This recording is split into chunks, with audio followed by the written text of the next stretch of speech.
السلام عليكم ورحمة الله وبركاته.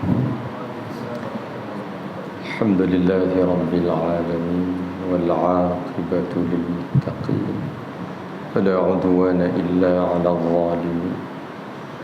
الصلاة والسلام على أشرف الأنبياء والمرسلين سيدنا ومولانا محمد وعلى آله وصحبه أجمعين. سبحانك لا علم لنا إلا ما علمتنا إنك أنت العليم الحكيم. رب اشرح لي صدري ويسر لي أمري واحلل عقدة من لساني يفقه قولي. ربي يسر ولا تعسر، ربي تمم بالخير. لا حول ولا قوة إلا بالله العلي العظيم. وبعد، الحمد لله. Marilah kita panjatkan syukur kehadrat Allah Subhanahu wa Ta'ala di atas limpahan kurnia-Nya yang masih memberikan kita kesempatan dan kelapangan dapat sama-sama kita datang ke rumah Allah Subhanahu wa Ta'ala, dapat kita tunaikan salat secara berjamaah, dan dapat pula kita duduk seketika merenung perjalanan kehidupan kita sambil menunggu masuknya waktu Isya. Mudah-mudahan kita semua dirahmati dan diberkati oleh Allah Subhanahu wa Ta'ala. Alhamdulillah.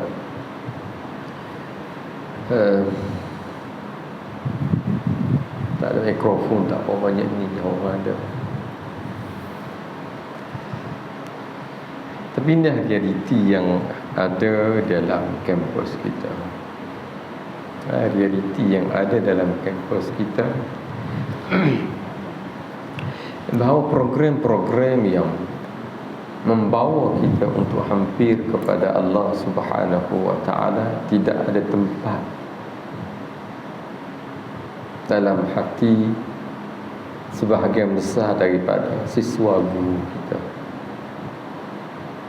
Ini realiti. Adapun program-program lain yang bersifat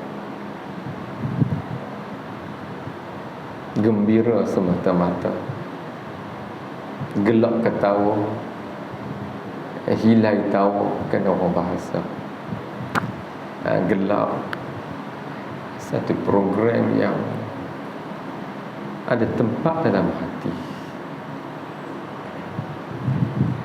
Dan inilah sebenarnya yang akan mencorakkan masa depan. Bagaimana bentuk murid yang bakal dilahirkan. Pepatah Melayu menyebutkan apa dia?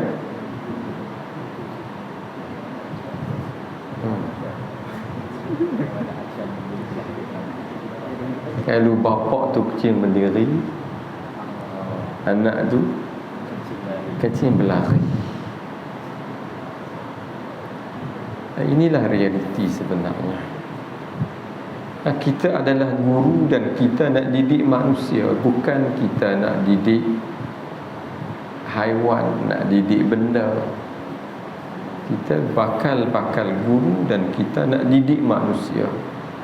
Dan bagaimana bentuk didikan yang bakal kita terapkan ke dalam jiwa anak-anak murid kita bergantung kepada apa yang ada dalam diri kita.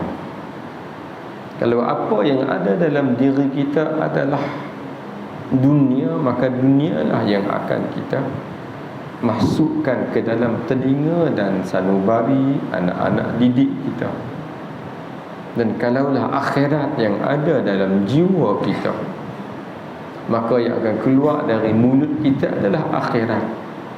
Walaupun kita bercakap tentang bahasa, walaupun kita bercakap tentang matematik, ilmu kira-kira orang dulu kata, walaupun kita berbicara tentang ilmu sains, tapi kalau yang ada dalam jiwa kita adalah akhirat, maka ruh akhirat itu akan kita jelmakan dalam tutur kata kita, yang akhirnya membawa anak-anak murid kita untuk jadi insan yang membesar dalam keadaan mengenal Allah Subhanahu wa Ta'ala. Bagaimana kalau kita buta Allah, tidak mengenal Allah Subhanahu wa ta'ala? Kita boleh membawa anak-anak murid kita untuk mengenal Allah Subhanahu wa ta'ala.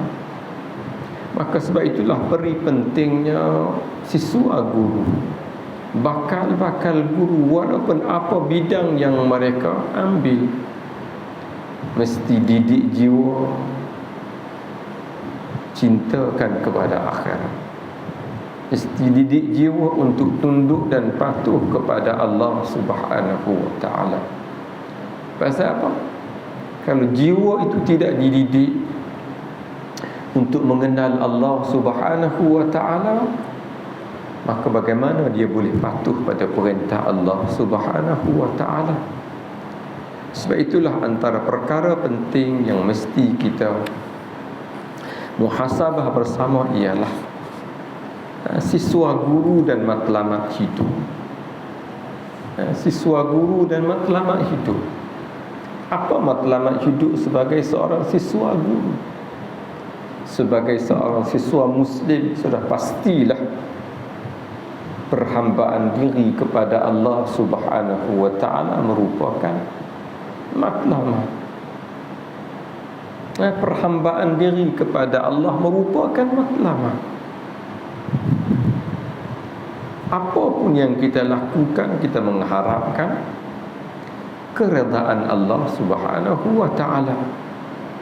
Kita mengharapkan ganjaran pahala daripada Allah Subhanahu wa ta'ala. Bagaimana kita boleh mendapat keredaan Allah kalaulah Allah bukan matlamat dalam setiap gerak kerja kita? Kita tak mungkin dapat pahala kalau Allah bukan matlamat dalam setiap gerak kerja kita. Dan untuk jadikan Allah sebagai matlamat, maka kita kena faham setiap gerak-geri kita mestilah gerak-geri yang membawa kita untuk semakin hampir dengan Allah Subhanahu wa ta'ala.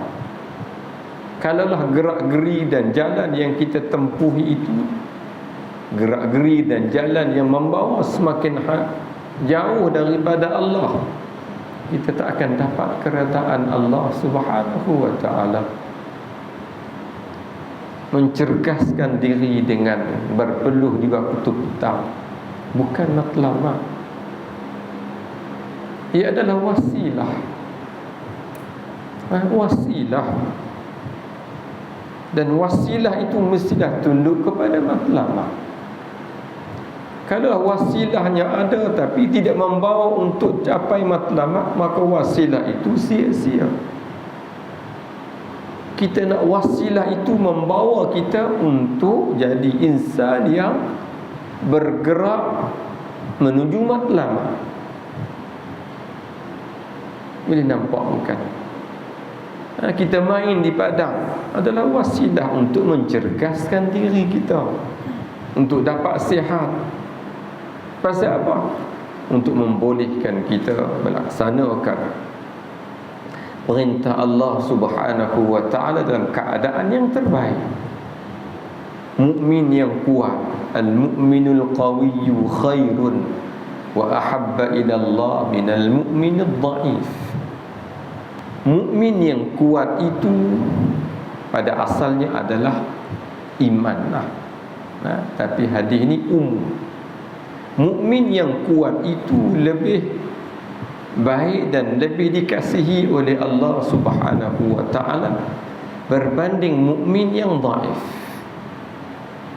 Kuat tubuh badan tapi dhaif iman, tak boleh jadi. Kalau dhaif tubuh badan, kuat iman pun tidak banyak membantu kita untuk melaksanakan perhambaan diri kepada Allah dalam keadaan yang terbaik. Sebab itulah di antara doa yang diajarkan oleh baginda sallallahu alaihi wa alihi wa sahbihi wasallam, doa agar dianugerahkan keafiatan. Allahumma inni as'aluka al-'afwa wal-'afiyah. Minta kepada Allah agar Allah anugerahkan al-'afwa, keampunan dan juga keafiatan. afiat, sejahtera, dua dan sejahtera dalam. Maka kena ingat balik, apa-apa pun wasilah perantaraan yang kita lakukan, mestilah perantaraan tersebut membantu kita untuk membolehkan kita melaksanakan tanggungjawab sebagai hamba dan abdi kepada Allah Subhanahu wa ta'ala. Nak main kat padang, mainlah, tak ada masalah. Tapi mesti ada masa dia, ada tempoh dia. Tapi apa yang berlaku sebaliknya, kita sepatutnya jadi contoh kepada orang lain. Kita adalah ummatan wasata, umat pertengahan. Mana umat pertengahan? Umat yang tidak meletakkan dunia itu lebih berat daripada akhirat. Umat yang melaksanakan sesuatu gerak kerja mengikut keperluan. Kalau perlu bersenam hanya 20 minit sehari dalam tempoh 3 kali seminggu sekurang-kurang, maka itulah yang minimum yang kita lakukan. Kita bukan bersenam 3 kali seminggu, hari-hari 1 jam. Maka sebab itulah siswa guru perlu renung kembali apakah matlamat hidup dia. Tentulah matlamat hidup kita sebagai siswa guru muslim menjadi hamba yang sentiasa beribadah kepada Allah Subhanahu wa ta'ala. Untuk beribadah kepada Allah, mestilah setiap gerak-geri kita, gerak kerja kita merupakan gerak kerja yang tidak bercanggah dengan keredaan Allah Subhanahu wa ta'ala. Dan Islam dah susun dengan cukup cantik masa dan ketikanya. Salat yang merupakan kefarduan yang paling afdal ditunaikan mengikut waktu yang tertentu. Inna salata kanat 'alal mu'minina kitaban mawquta. Sesungguhnya salat itu telah difardukan ke atas orang-orang yang beriman mengikut tempoh masa tertentu. Lain dari masa tersebut guna ruang untuk mencari kehidupan. Baik, itu sedikit muhasabah kita yang ada hari ini. Bila matlamatnya betul, dia akan menggerakkan kekuatan. Bila matlamatnya betul, dia menggerakkan kekuatan. Kita akan gerakkan seluruh kekuatan yang kita ada untuk capai matlamat. Tapi kalaulah matlamat itu berada di tepi-tepian, kita jadi lemah. Hari ini lemahnya kita untuk melangkah kaki antaranya datang ke tempat yang paling baik bila dilaungkan azan adalah surau lah dalam kawasan kita. Tempat yang paling baik bila dilaungkan azan bagi orang lelaki adalah surau. Beratnya untuk melangkah kaki, pasti matlamat kita berada di tepian. Bila matlamat itu berada tepi-tepi, dia tak jadi pemangkin untuk kita bergerak. Bila matlamatnya nafsu kuat, matlamatnya nak gembira, nak bersuka dia, jauh kita boleh pergi. Jauh boleh pergi. Sebab itulah matlamat mesti sentiasa dimuhasabahkan. Betulkah aku ni matlamatnya adalah perhambaan diri kepada Allah Subhanahu wa ta'ala?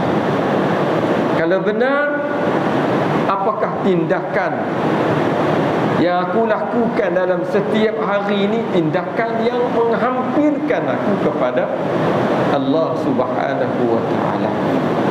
Maka inilah, sebab itulah Allah Subhanahu wa ta'ala tak biarkan kita fikir sendiri matlamat hidup kita Sebab ada di sana orang yang matlamat hidup dia nak makan, nak minum, nak gelak je.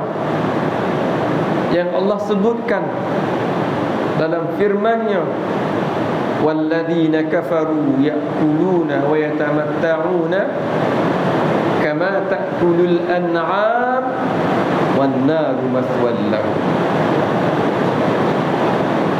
Orang-orang yang tidak beriman itu mereka makan, mereka bersedap-sedapan dengan nikmat dunia, samalah seperti al-an'am, binatang berkaki empat. Sebab kalau itulah matlamat dia, nak bersukaria, maka samalah nilai kita di sisi Allah seperti binatang yang Allah tidak anugerahkan akal fikiran untuk berfikir. Otaknya ada, tapi Allah tidak anugerahkan akal fikiran, sebab binatang ini dijadikan untuk manusia. Walaupun mereka itu dijadikan untuk keperluan manusia, Allah sebut semua hamba-hamba yang lain sentiasa bertasbih, memuji dan membesarkan Allah mengikut keadaan mereka. Kalaulah matlamatnya adalah makan dan minum, sukaria sahaja, maka samalah seperti binatang. Maka hujung kepada kehidupan adalah an-naru maswal lahum, neraka lah tempat kembali yang paling apa? Layak bagi mereka. Maka kita kena tanya pertanyaan demi pertanyaan dalam diri kita. Kesibukan kita tidak melalaikan kita untuk memenuhi matlamat hidup yang sangat penting, iaitu menjadi hamba kepada Allah Subhanahu wa taala. Surah Az-Zariyat contohnya, surah yang semua orang hafal. Kita ada orang hafal surah ni, hampir semua lah. Az-Zariyat, apa dia surah Az-Zariyat? Semua orang hafal. Wa ma khalaqtul jinna wal ins illa liya'budun. Semua orang hafal. Tapi sejauh manakah penghayatan kita kepada kandungan Az-Zariyat itu yang kita kena tanya. Baik, dengarkah? Ustaz sebenarnya nak sambung apa bicara yang telah kita mulakan. Lama dah berhenti.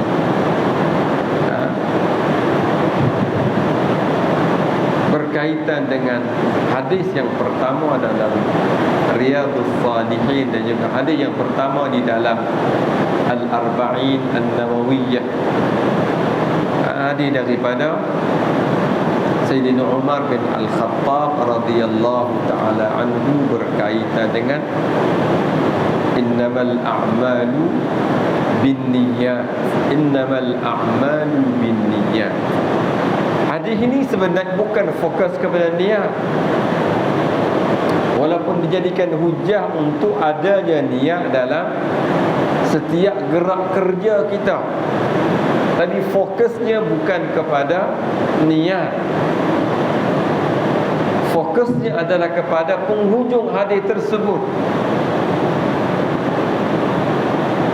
Faman kanat hijratuhu ila Allah wa rasulihi fa hijratuhu ila Allah wa rasulihi. Kenapa nak cerita di sini? Fokusnya adalah keikhlasan dalam tindakan dan perbuatan. Fokusnya adalah keikhlasan dalam setiap gerak kerja kita. Maka ikhlas ini suatu perbuatan menghadirkan niat dalam amalan, perkataan dan keadaan, sama ada secara nyata maupun tersembunyi, yang tindakan tersebut semata-mata adalah nak mencari redha Allah Subhanahu wa ta'ala. Dan tidak mungkin tindakan kita akan lahir dari niat semata-mata kerana Allah, kecuali yang jadi dorongannya adalah iman. Yang jadi dorongan kepada tindakan kita adalah iman. Apa pun yang kita buat mesti ada yang mencetuskan, yang mendorong sebab dia. Kalaulah iman yang mendorong kita untuk melakukan sesuatu tindakan, sesuatu perbuatan, maka insya-Allah niatnya adalah keikhlasan semata-mata kerana Allah Subhanahu wa taala. Sebab itulah perlu kita sentiasa muhasabah. Muhasabah, apa yang mendorong kita ni mai pada petang ni? Apa yang menyebabkan kita datang?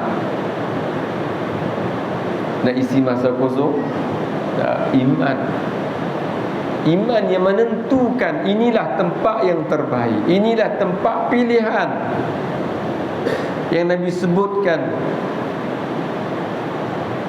tentang kelebihan berada dalam majlis ilmu. Majlis ilmu, banyak hadis dicerita kelebihan majlis ilmu. Idza marartum bi riyadil jannah farda'u biha, atau kama qala alaihi salatu wassalam. Bila kamu melintasi dengan taman-taman syurga, maka nikmatilah keindahannya. Dan sahabat bertanya, apa yang dimaksudkan dengan riyadul jannah? Disebut majalisul dzikr atau majalisul ilmi. Ini yang nak kita hadirkan, makna iman, keyakinan kita kepada apa yang keluar dari mulut baginda sallallahu alaihi wa alihi wa sahbihi wasallam. Baik, saya cuba nak baca satu buku kecil yang telah dikupaskan oleh Guru Haji Abdul Hadi, kitab Riyadhus Salihin. Disebut perkara yang berkaitan dengan ibadah perlu disertai dengan niat untuk menjamin perbuatan tersebut sah pada hukumnya. Bila sebut ibadah kena ada niat. Bila sebut niat, tentulah asasnya semata-mata kerana Allah Subhanahu wa taala. Sebaliknya, sesuatu ibadah yang dilakukan tanpa disertai niat akan menjadi sia-sia. Buat tak tahu. Bila tak ada niat, tidak ada matlamat, tak sampai. Dia akan jadi sambil lewa. Tahu sambil lewa? Naik kereta, petang ni kita rasa boring. Start kereta, pegang steering, tekan minyak. Bagaimana cara pergerakan kita? Sambil lewat kan. Tapi kalau ada matlamat nak sampai bila, pukul berapa mesti ada, maka akan adalah kesungguhan. Kesungguhan dalam melaksanakan gerak kerja, bersungguh bawa kereta tu. Kalau tidak, habis masa saja macam tu saja. Sebab tu dah disebut niat ni perkara yang perlu. Sebagai contoh, seorang meniru perbuatan orang lain tanpa niat, maka sia-sialah perbuatan tersebut. Menurut mazhab Syafi'i, niat ditakdirkan sebagai qasdu syai' muqtarinan bi fi'lihi. Niat maksudnya menetapkan maksud sesuatu disertai dengan perbuatan. Itu cerita bab niat lah. Baik, kita nak petik semua, lama habis kan.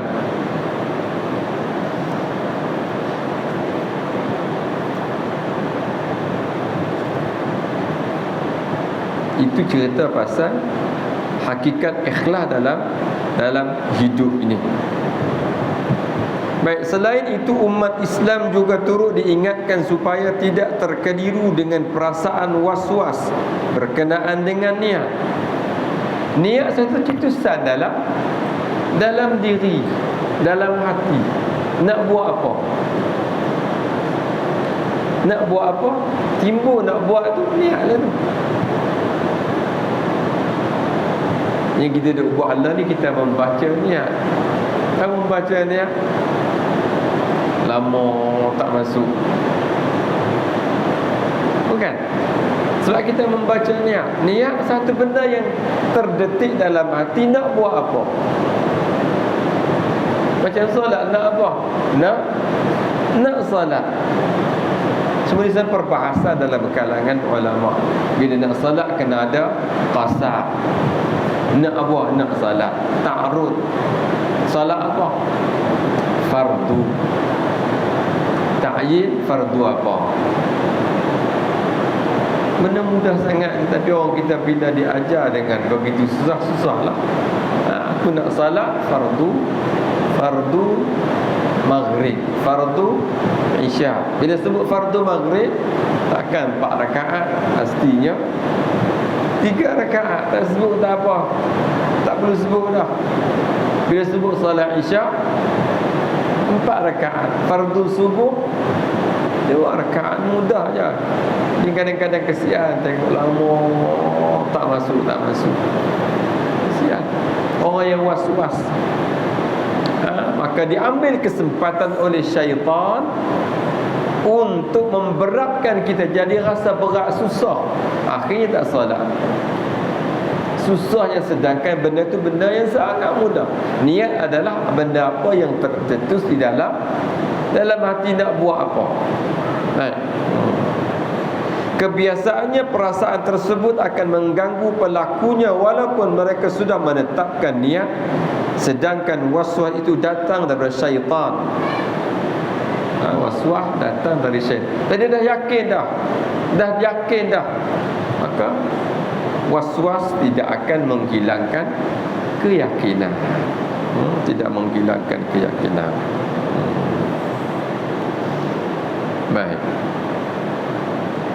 Umat Islam seharusnya meneruskan sahaja perbuatan yang sedang dilaksanakan tanpa menghiraukan perasaan was-was yang tiba-tiba muncul. Itulah biasa kita solat lah. Tadi baca ke belum? Sedang dah baca dah tadi. Kan dah habis Fatihah dah, baca surah dah. Tiba-tiba main. Baca kata tadi pasal apa? Khayal sah. Biasalah syaitan. Itu kerja syaitan. Baik. Ini cerita tentang apa? Tentang niat. Baik.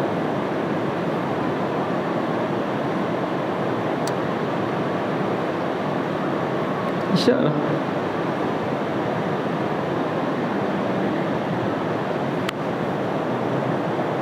InsyaAllah kan. Baik. Itu makna niat. Baik.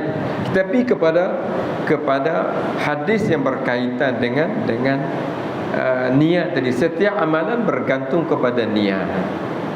Setiap amalan bergantung kepada niat. Hadis yang telah kita bincang dah dulu. Setahun ke 2 tahun. Tak ingat dah kan. Lama dah. Tak ada kuliah. Baik. Intisari hadis. Tak nak baca dah hadis tu, tak nak baca dah. Kalau baca hadis tu lagi tak sampai.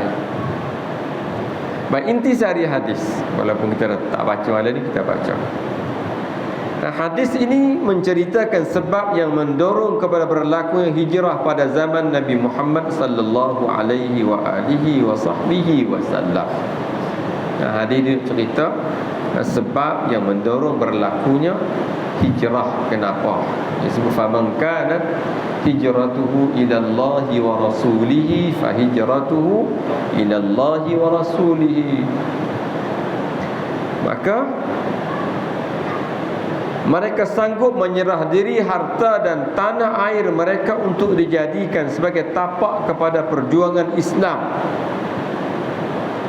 Maknanya sokongan yang ditunjukkan oleh orang-orang Ansar, orang-orang Ansar yang telah memberi sokongan kepada perjuangan Islam, telah menyerahkan diri, harta dan tanah air mereka untuk dijadikan sebagai tapak kepada perjuangan Islam, Seterusnya ditegakkan sebuah kerajaan yang boleh melaksanakan syariat Allah. Tiada kabilah lain yang sanggup melainkan orang-orang Madinah sahaja yang dipilih oleh Allah Subhanahu wa taala. Kan Nabi tawarkan kepada orang-orang Taif, tak mau. Nabi tawarkan kepada orang-orang Makkah, tak mau. Dan orang-orang Madinah adalah kelompok yang menjadi pilihan Allah Subhanahu wa taala. Bermula dengan bai'ah yang pertama, diikuti dengan bai'ah yang kedua, yang akhirnya membawa kepada penghijrahan orang-orang Muhajirin ke Yathrib pada masa itu. Baik. Sebenarnya Allah Subhanahu wa taala telah memilih mereka sejak awal lagi. Perkara ini telah dibuktikan ketika kejadian malam Isra' dan Mi'raj. Malam itu Nabi dipertontonkan satu kawasan, kan, peristiwa tersebut. Nabi yang menunggang seekor burak yang dipandu oleh malaikat Jibril singgah di Taibah, nama tempat di Madinah, sebelum tiba di Baitul Maqdis. Kemudian bertanya kepada malaikat Jibril berkenaan tempat tersebut. Hanya tempat apa ni, disebutkan begitu, dipertontonkan. Baik. Itu adalah apa yang berkaitan dengan hadis innamal a'malu binniyat, setelah berlakunya penghijrahan. Sebab dalam cerita itu ada seorang yang tidak mendapat kelebihan hijrah. Orang lain dapat kelebihan hijrah, tapi seorang laki-laki tidak mendapat kelebihan hijrah, yang dinamakan sebagai muhajir apa? Tak ingat dah. Muhajir apa? Nama apa?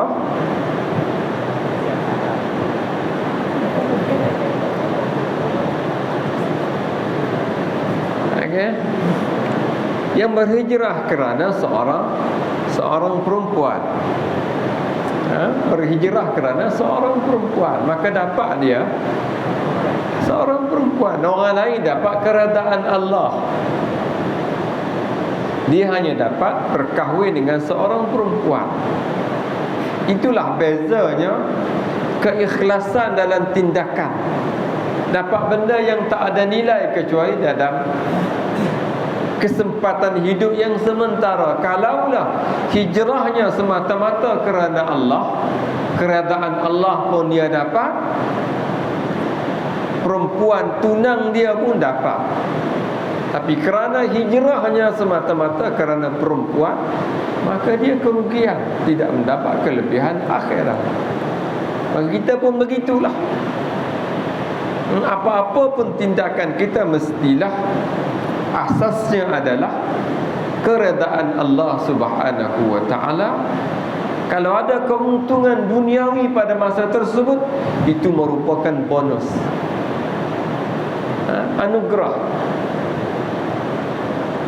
Sebab itulah perbetulkan niat kita.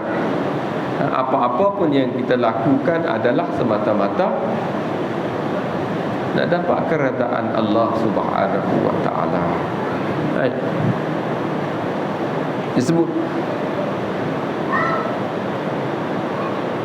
setelah Islam mula bertapak di Madinah, Nabi sallallahu alaihi wa alihi wa sahbihi wasallam menyuruh para sahabat berhijrah ke sana kerana sudah tidak selamat lagi untuk mereka tinggal di Makkah. Okey. Dengan sebab siapa? Setiap rumah di Yathrib itu dimasuki Islam. Siapa asbab dia? Muaz bin Jabal. Sebab siapa?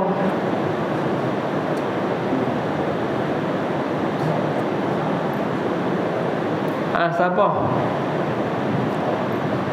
Yang jadi duta Nabi ke Yathrib, seorang pemuda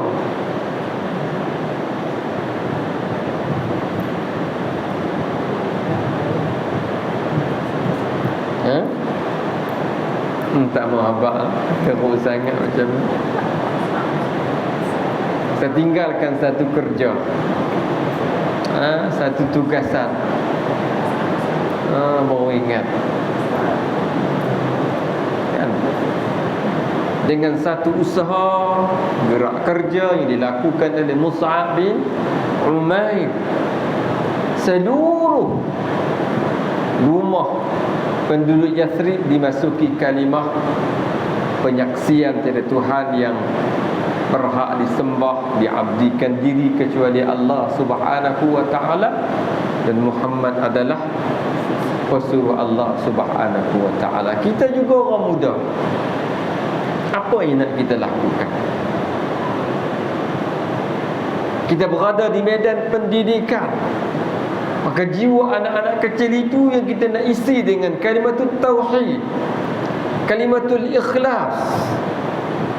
Bekerja sebagai pegawai kerajaan, tentulah hujung bulan dapat gaji. Kita nak gaji kita dapat, pahala dan keredaan Allah Subhanahu wa ta'ala pun kita dapat. Sebab itulah saya sebut, apapun kita, guru bahasanya kita, guru kira-kiranya kita, guru sainsnya kita, guru apapun kita, pastikan yang keluar dari mulut kita adalah bicara yang membawa anak-anak kecil itu untuk kenal Allah Subhanahu wa ta'ala, membolehkan mereka untuk membesar dalam menjadi insan yang beriman kepada Allah. Kitalah peranannya. Anda dah mula berpraktikal, Ustaz pun dah tengok pelbagai gelagak anak-anak kecil itu. Ada yang nak belajar, ada yang nakal, ada yang baik, ada yang fokus, macam-macam. Maka tugas siapa? Tugas kita semua, didik mereka. Yang nakal itu didik supaya jadi baik. Yang baik itu didik supaya lebih baik. Ini ruang dan peluang. Dua benda. Dunia pun kita dapat, akhirat lebih-lebih lagi. Sebab umur kita sangat singkat, perjalanan kita sangat jauh. Umur sangat singkat, perjalanan sangat jauh. Bila perjalanan sangat jauh, umur sangat singkat, kita perlu kumpulkan sebanyak mungkin bekalan. Dalam keadaan kesihatan, dalam keadaan aman, dalam keadaan kita masih lagi boleh mengumpulkan bekalan. Sebab apa? Tempat yang kita nak tuju sangat jauh, jaraknya jauh, dan tempat kita nak tuju itu menakutkan, sangat menakutkan. Orang-orang saleh pun bimbang. Kita yang tak saleh perlu lagi rasa bimbang. Orang-orang saleh pun bimbang. Maka kita orang biasa-biasa mesti rasa lebih bimbang. Maka yang menjadi pengawal kepada setiap gerak kerja kita adalah keikhlasan, niat semata-mata kerana Allah Subhanahu wa ta'ala. Allah pun jangan niat hanya untuk belajar praktikum saja. Ambil kesempatan itu, mudah-mudahan dengan kesempatan 12 minggu yang sedang berpraktikum itu, mungkin patah-patah nasihat kita, bicara-bicara lembut kita, titipan-titipan indah yang keluar dari mulut kita yang ikhlas itu, ada bekas pada hati anak-anak kecil itu yang belum lagi dicatatkan dengan catatan amal kejahatan. Buku rekod mereka masih putih. Walaupun mereka lakukan benda-benda yang tak baik, tapi belum direkodkan dalam rekod catatan amalan mereka perkara-perkara buruk. Ini ruang dan peluang. Ambil kesempatan dengan sebaik mungkin, tapi dengan syarat ikhlaskan semata-mata kerana Allah Subhanahu wa ta'ala. Ya. Baik.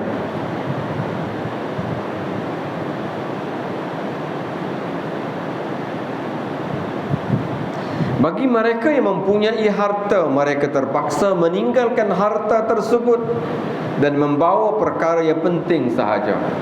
Antara yang paling jelas yang Allah Subhanahu wa ta'ala turunkan firman-Nya adalah sabar. Sebab pengorbanan dia, Allah turunkan ayat memuji tindakan dia. Siapa dia?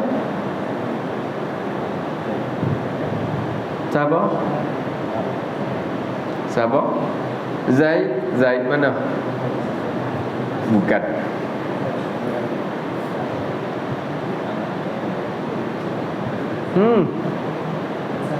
Bukan orang Arab, orang putih. Siapa orang putih? Nama apa? Jauhnya Iskandar Zulkarnain. Iskandar Zulkarnain zaman sebelum tu lagi. Orang putih. Ha? Subhanallah anak-anakku. Zaman Nabi,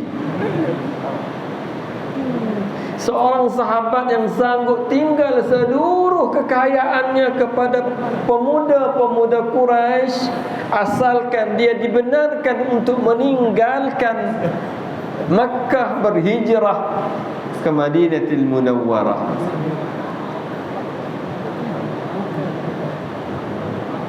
Bukan.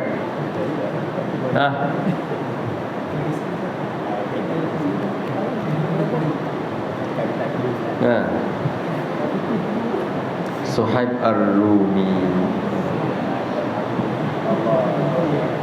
Suhaib Ar-Rumi bila dia nak berhijrah, dia dikepung, dihalang oleh pemuda-pemuda Quraisy. Dia kata, kamu dulu mai tempat kami dalam keadaan papa ke dana, tidak ada apa-apa pun. Setelah kamu menjadi orang kaya, kamu nak tinggal kami. Maka Suhaib memberi satu tawaran, apakah pandangan kalian kalaulah seluruh kekayaan yang dimiliki oleh Suhaib ini Suhaib tinggalkan kepada kamu semua, apakah Suhaib dibenarkan untuk berhijrah? Dia kata, tak apa, kalau macam tu okey, teruskan jalan. Maka tindakan Suhaib itu turunnya ayat Allah Subhanahu wa ta'ala. Ada di antara manusia yang menjual dirinya untuk mendapat keredaan Allah Subhanahu wa ta'ala, maka disebut Rabiha Suhaib, Rabiha Suhaib, Rabiha Suhaib. Beruntunglah Suhaib, beruntunglah Suhaib. Kita nak korban masa pun sangat bakhil dan kedekut. Bagaimana nak masuk syurga? Kan? Bagaimana nak dapat keredaan Allah Subhanahu wa ta'ala? Dengan masa yang sedikit pun berkira, bagaimana nak dapat keredaan Allah Subhanahu wa ta'ala? Tapi dalam hal-hal lain kita sanggup. Habis masa tak apa kalau nafsu kita rasa seronok. Kan? Duduk tepi pantai, boleh buat rakaman video, buat naik dalam story-nya, gelak-gelaknya. Ustaz cukup sedih tengok.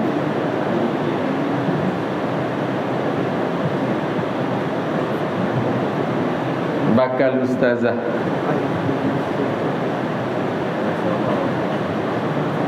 Tak tengok kan?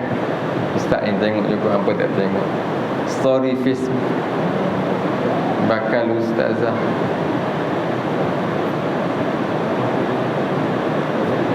Tengok, ya Allah, inilah anak-anak baikku.